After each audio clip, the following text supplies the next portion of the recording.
Namaste, Pranam, Gita Dhyanam. Om Parthaya Pratibodhitam Bhagavata Narayanena Swayam Vyasena Gratitam Purana Munina Madhye Mahabharatam Advaitamritavarshinim Bhagavatim Ashtadashadhyayinim Ambatvam Bhagavad-gite Bhavatveshinim.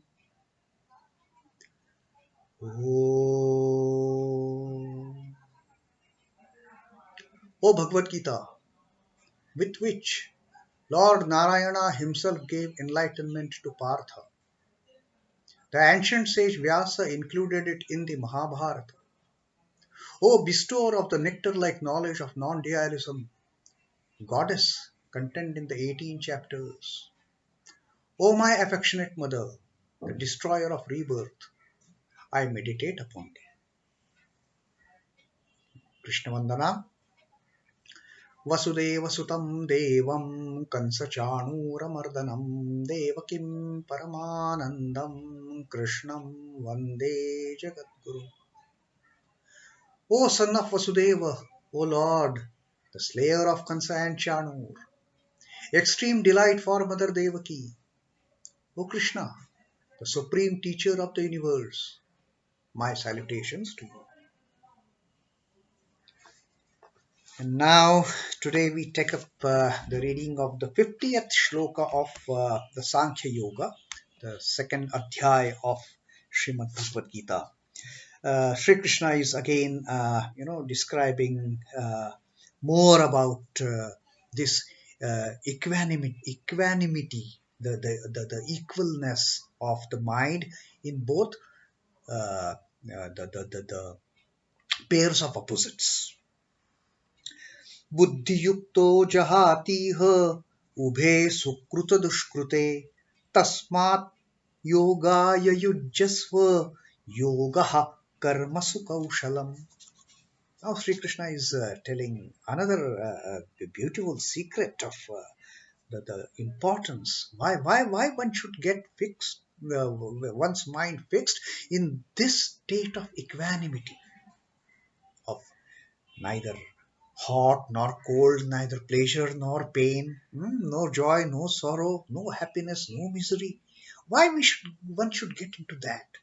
Sri Krishna says, buddhi-yukto jahātīha. Buddhi-yukta is endowed with this wisdom, endowed with this knowledge, endowed with this skill of equanimity, getting into the equanimity, getting into the same-sightedness. Buddhi-yukto jahātīha. Jahāti is casts off, just drops off. Iha, in this very life, this very existence, he drops off. Drops off what? Ubhe sukṛita-duṣhkṛite. Ubhe is both. What? Sukṛita-duṣhkṛite. Sukṛita is good. Duṣhkṛite is evil. Both good and evil deeds, he drops off in this very life with this wisdom of yoga. With this with the mind fixed in equanimity. With this equanimity of mind, one frees oneself from the evil and deed, from the vice and virtue in this very life. You don't have to wait for so many lives to do that. Practice equanimity in this very life and keep on doing your karma. You will surpass yourself beyond the good and bad karmas. Tasmād yogāya yujyasva. Now this Krishna is asking Arjuna to do. Therefore, tasmād is therefore. Yogāya yujyasva. Devote yourself. Fix yourself in this yoga. Yogāya yujyasva yogaḥ karmasu kauśhalam. Now why you should do this? Why you should devote, oh Arjuna, why you should devote yourself to yoga? Because yogaḥ karmasu kauśhalam. Because Work done in this manner to perfection is verily yoga. So, the one fixed in equanimity of mind frees oneself in this life, in this very life, from vice and virtue, from the good and evil deeds alike. Therefore, devote yourself to yoga. Work done to perfection is verily yoga. That itself is yoga. Work done to perfection without attachment. Without attachment to the fruit of the karma is verily yoga. So you get into this yoga and do yoga. Karma is classified as good or bad based on the result it produces. Good karma is as much the cause as the bad one for continuity of the wheel of birth and death. Because doing karma with good motive is also creating desires.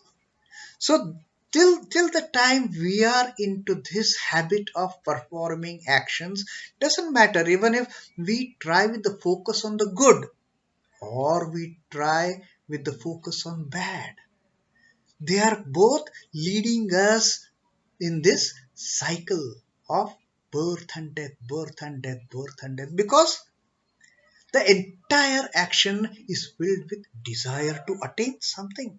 The motive, there is some motive behind it, like we saw in the previous verse.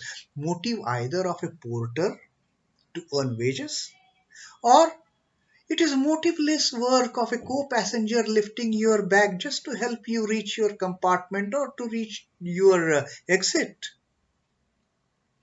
So if it is done with the good intention, with the good motive, that also is resulting in karma with desire. We get into so many acts of charity and philanthropy, hmm, seeking something. Yes, we are doing good karma, fine, but there is an element of attachment behind that karma, behind that charity we do, behind that philanthropy that we do. There is an element of attachment, and that is not nishkama karma. That is not the karma done without attachment, without anything seeking in return. That karma that we do seeking something is not give that we have seen in previous verse. It is doing something to take, to get. That is the difference.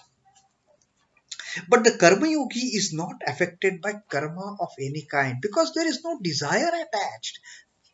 There is no attachment. This is due to his being fixed in equanimity, the state free from likes and dislikes, attachment and aversion. He is not into that mode at all. He is beyond that. Sukha dukkha same krutva labha labhau jaya jayo. Krishna has told us. Time and again, Sri Krishna tells us to go beyond these pairs of opposites. He again told us, Siddhya Siddhayoho samo bhutva samatvam yoga uchyate. He has told us. From the good seeking, from the bad seeking, go beyond. Go beyond the pair of opposites. And that is the real karma. A surgeon cuts and operates on the body of a patient. This is a beautiful example Swami Chidbhavananda has given. A surgeon cuts and operates on the body of a patient. The sick man surviving the surgery or succumbing to it does not make the doctor virtuous or vicious. He is doing his duty. He is doing his duty to the best of his capability, to the best of his caliber. Now, what is the outcome of it? That doesn't make that doctor good or bad. In most of the cases, that doesn't make, he has performed, he has done his duty, fine. What is the end result? He does it with the good intent, but there again the difference. Doctor is doing it with the good intention, still that there is a desire, but the action part of it, the surgery itself, the outcome of the surgery doesn't make the doctor a virtuous or a vicious person. He does his duty very well for duty's sake. If the patient dies while being operated on, the doctor does not feel guilty of murder. No, it is not murder. He has been doing his duty. If the patient dies, fine. That is his karma. He goes through series of operations calmly because of this equanimity of mind. Supposing in one particular, while performing one particular operation, a patient dies. Does the surgeon, does he throw away his scalpel and scissors and I am no more I am going to touch any patient? No, that doesn't happen. It is his duty. It is his duty to operate the patient. It is his duty that is done in the fullest goodwill. The entire objective is to save the patient, but in spite of his all good efforts, in spite of all his noble intentions, the patient doesn't survive the surgery. It is not doctor's fault as such. This diffidence is born of attachment leading to inequanimity of mind. The moment your mind is attached to it, there is no equanimity. There is no same-sidedness. There is no equilibrium. There is no balance. Detached performance of duty adds to efficiency and the required equilibrium is maintained perfectly. Now let us again take an example of another example of a good teacher. In a class of 40 students, teacher is teaching a subject. Teacher is doing his duty wholeheartedly. He is a very noble teacher. But what happens in the exams? In exams, some people, there are few students who excel meritoriously. Some people do mediocre and some students, they may not even pass. But the teacher has done his duty meticulously, impartially, with all the good intention. But some students fail, fine. Does it mean that the teacher, if some students fail in that particular subject, the teacher just throws the chalk and books saying, I am not going to teach anymore. 4 of my students have failed in this exam. That doesn't happen. But there is still a difference. The teacher teaches us with some desire. His intention is very noble. His intention is very pure.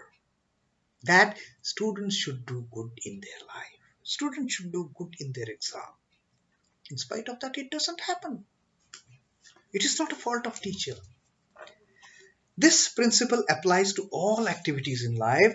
It is yoga to maintain equilibrium in the midst of all of them. Work is executed very efficiently if boys only. Attachment and aversion take away the efficiency from man. Now, here Swami Chidbhavananda ji talks about Pitamaha Bhishma. He said Pitamaha Bhishma, most noble, most humble, most learned. I mean, he was from one of the Ashtavasus, one of the most learned, devoted Ganga Putra. What more qualification you will need? Ganga Putra Pitamaha Bhishma. He had to fight against Pandavas. He had to take the side of wrongdoers for that one vow that he had taken to maintain the dignity of the throne of Hastinapur. And he himself will never sit on that throne. He himself will never yearn to be the king of that kingdom. His attitude is always being the servant of that throne, whosoever is there at that point of time.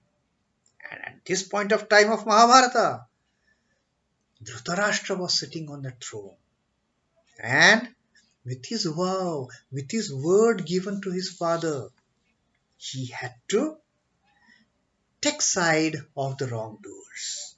Now, does it mean that that particular act, it brought down Bhishma from his dignity? No. Bhishma fought for the wicked to the best of his ability. But because of his complete detachment, he was not tainted by his action. He never lost his dignity as Pitamaha Bhishma. At the end of it, both Pandavas, who were the cause for his fall, and that he had to lie on that bed of arrows, they also, they came to offer their salutations, to their reverence to Pitamaha Bhishma. And that's why we find the stories in the Mahabharata that a woman who was devotedly serving her husband. She was devotedly serving, an old woman devotedly serving her husband. One the yogi, ascetic, came to the door begging for food. Hmm. And as he was begging, this old lady, she was serving her sick and ailing husband. This yogi, this ascetic got absolutely irritated and started shouting in anger, "Don't you know who I am? And what power I have? You're not listening to my begging?" And then this old woman says, "Look, I am not the bird on that tree who will die with your curse. I am serving my husband.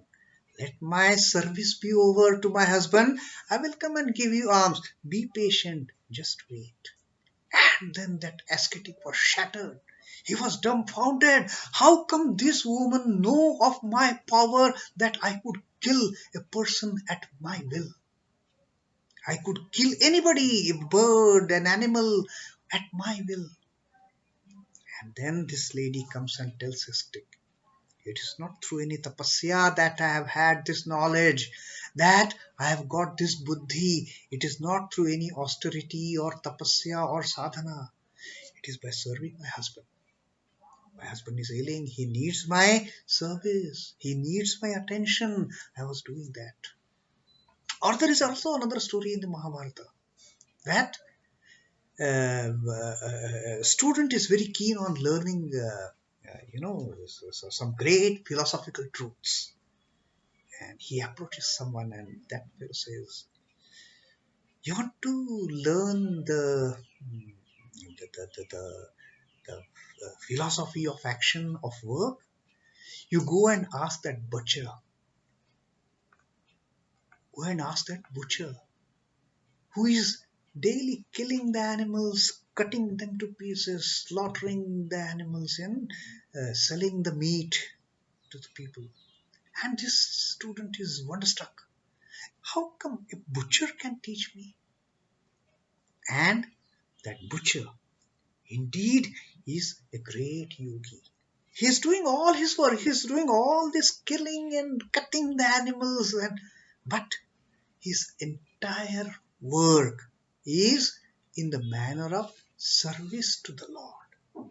And with that attitude of service to the Lord, he attained the great equanimity of mind. He became a great yogi himself, that butcher. So, equanimity of mind comes to one free from likes and dislikes. Again, the pairs of opposites. Who is beyond the pairs of opposites gains this equanimity of mind, gains mastery of becoming a yogi. He is a real yogi. No new karma accrues to him. There is no attachment of any karma to him. The momentum of the old karma wanes away. With this kind of performing the work without any motive, even the past actions, they start getting destroyed. He gains in perfecting the mind. And here for a change, Swami Chidbhavananda ji has, given a quotation from Swami Vivekananda, which goes in line with the meaning of this shloka. Swamiji says, a yogi seated in a Himalayan cave allows his mind to wander on unwanted things. A cobbler in a corner at the crossing of several busy roads of a city is absorbed in mending a shoe as an act of service. Of these two, the latter, the cobbler, is a better yogi than the former. Indeed, what is the use of renouncing everything, going and sitting in the mountainous cave, but your mind always on those the worldly enjoyments? What is the use of being a yogi like this? You cannot achieve anything. But a cobbler who is sitting there in the busiest of the busiest crossroads, with all traffic moving around, his attention is only in mending the shoe.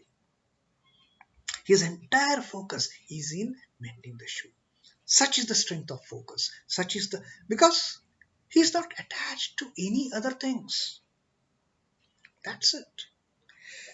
So that is about the buddhi-yukto aspect that Krishna is again and again telling Arjuna and telling us. Get beyond this attachment to the fruits of karma.